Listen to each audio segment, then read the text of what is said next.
সমকামিতা কি সত্যিই অপরাধ, নাকি এটা প্রাপ্তবয়স্কদের ব্যক্তিগত সিদ্ধান্ত? একসময় বিশ্বের বহু দেশে সমকামিতা আইনত অপরাধ ছিল। কিছু দেশে কারাদণ্ড, কিছু দেশে সামাজিক শাস্তিও দেওয়া হতো। কিন্তু সময় বদলেছে। আজ বিশ্বের অনেক দেশ সমকামিতাকে অপরাধ হিসেবে দেখে না, কারণ একটি মৌলিক প্রশ্ন সামনে এসেছে: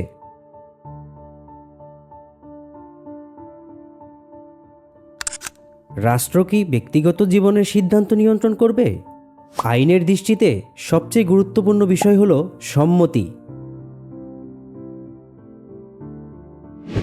দুজন প্রাপ্তবয়স্ক মানুষের পারস্পরিক সম্মতিসূচক সম্পর্ক আর জোরপূর্বক সম্পর্ক, এই দুয়ের মধ্যে মৌলিক পার্থক্য আছে।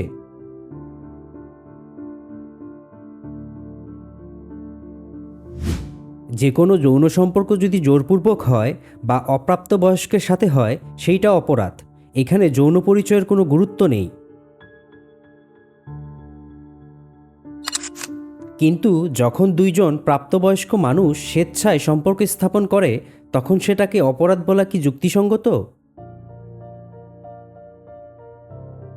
আজকের বিশ্বে আইন ক্রমশ ব্যক্তিগত স্বাধীনতাকে গুরুত্ব দিচ্ছে, কারণ আইন তৈরি হয় ক্ষতি রোধ করার জন্য, পরিচয় নিয়ন্ত্রণ করার জন্য নয়।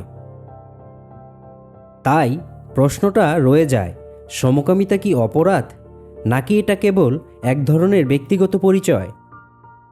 ভাবুন, আইনের উদ্দেশ্য কি শাস্তি? আইনের পরিবর্তন আমাদের চিন্তাধারা বদলাতে পারে।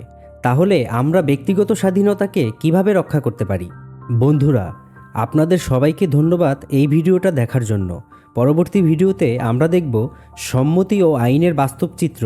তাই অবশ্যই পরবর্তী পর্বটি দেখুন আর আমাদের নতুন চ্যানেল ভিন্নস্বর সাবস্ক্রাইব করুন।